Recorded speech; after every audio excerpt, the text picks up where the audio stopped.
Bom dia, pessoal. Finalmente estamos aqui para resolver a primeira atividade. Então vamos lá ler o enunciado para saber o que a gente vai precisar fazer nas questões a seguir. Então olha só, nós temos um enunciado que diz o seguinte: dado um triângulo retângulo qualquer, pense que a soma dos quadrados formados a partir dos lados menores desse triângulo é igual ao quadrado formado a partir do seu maior lado. Então pessoal, nessa primeira questão, nessa letra A, esse enunciado diz Estudo. Vamos lá. A letra A diz o seguinte: a área do quadrado maior sendo os inferiores de lado 3 e 4. Então o que ele quer? Ele quer a área, né, formada a partir do maior lado desse triângulo retângulo. E seus lados inferiores são 3 e 4. Então nós temos um triângulo de lado 3 e outro lado 4 centímetros.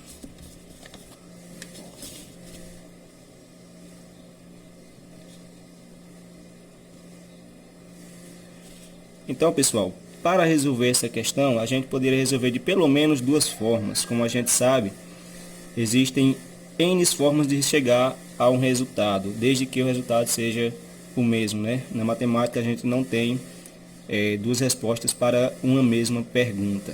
A resposta é exatamente uma, exata, apenas uma resposta exata, né? Então, olha só, e o que é que ele quer? Ele quer, né, o valor da área do quadrado formado a partir do maior lado. Então, esse daqui é o maior lado. Se a gente fizer um quadrado aqui, a gente vai obter a resposta de que? Da soma dos quadrados inferiores. Então, se você pegar esses quadrados aqui dos lados inferiores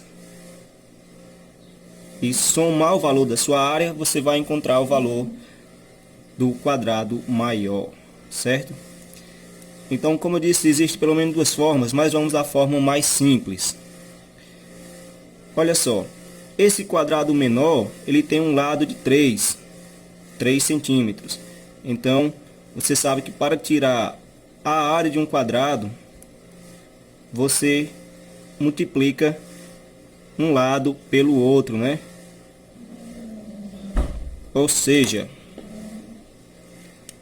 se é um quadrado, todos os lados são iguais. Então, você vai ter a ao quadrado.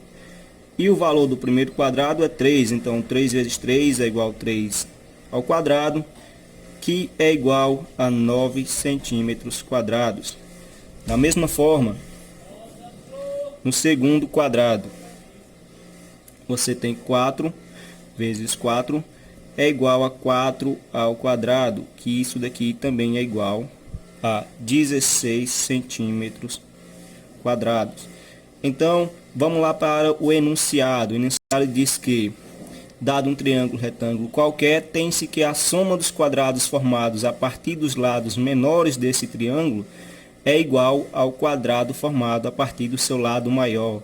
Então, pessoal, muito simples, muito fácil. É só você somar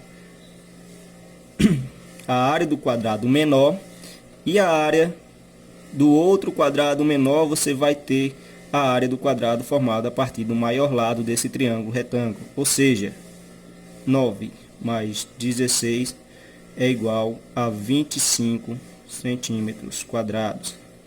Então, essa é a resposta da letra A.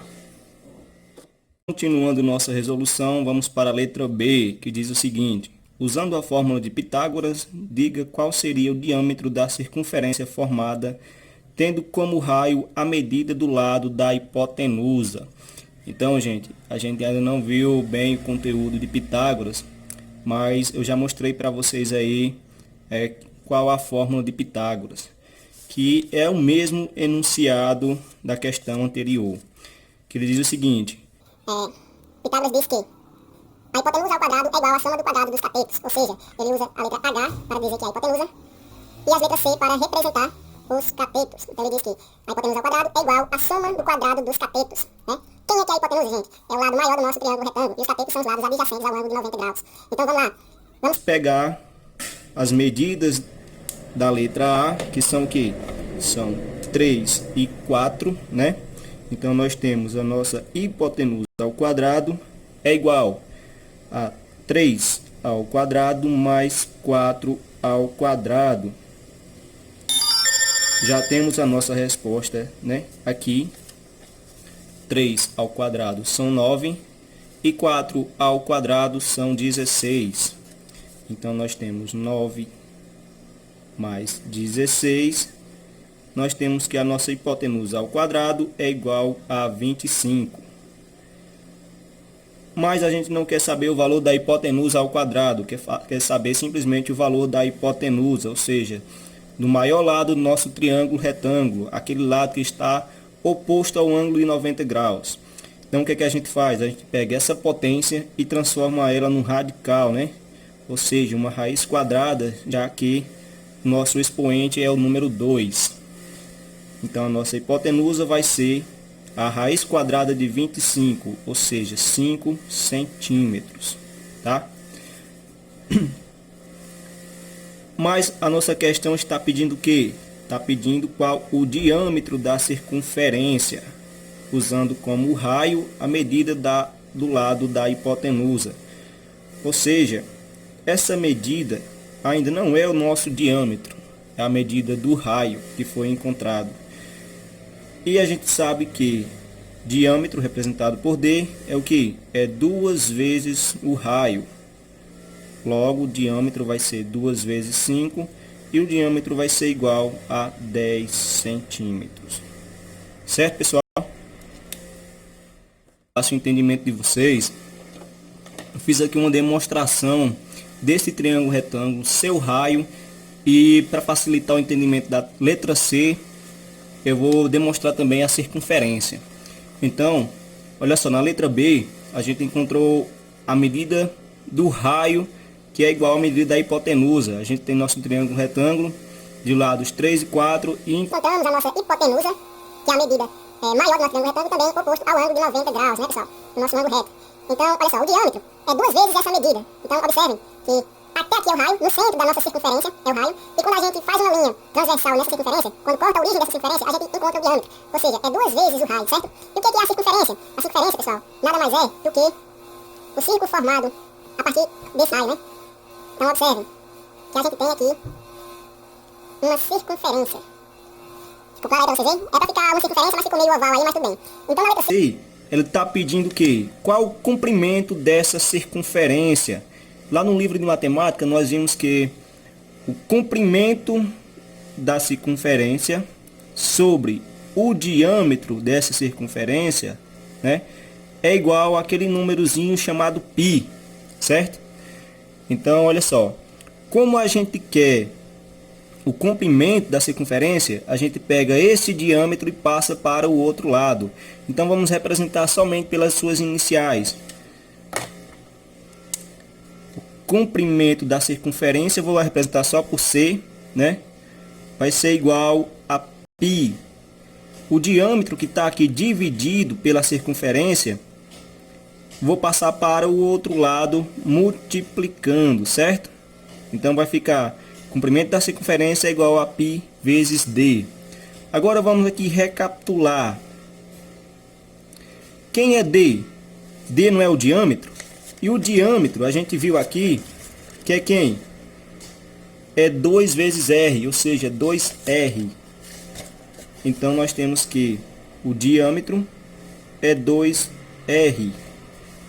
Vamos melhorar aqui essa forma. Vamos dizer que o comprimento da circunferência é igual a 2πr, certo?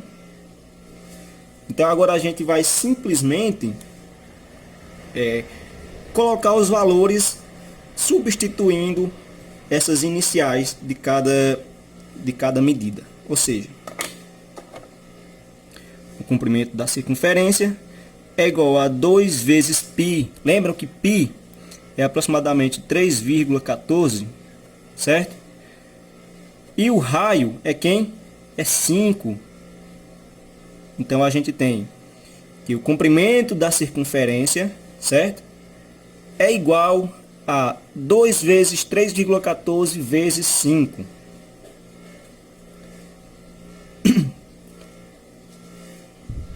Então vamos fazer o seguinte, usando uma propriedade chamada associativa, a propriedade da multiplicação, a gente pode fazer o seguinte, pode alterar a posição desses valores, porque a ordem dos fatores não altera o produto, né? Pode ser usada a propriedade comutativa ou então a propriedade associativa da multiplicação. Então nós temos 2 vezes 5 vezes 3,14. Então 2 vezes 5 a gente sabe que é 10, né? Vezes 3,14. Logo, o comprimento da circunferência, olha só pessoal, um macetezinho aqui. Toda vez que a gente vai multiplicar um número por 10, o que a gente faz? A gente só muda a posição da vírgula, né? Na verdade, é quando a gente vai multiplicar algum número por uma potência de base 10. Né? Então, como a gente só tem um zero, a gente vai mudar essa vírgula somente uma vez.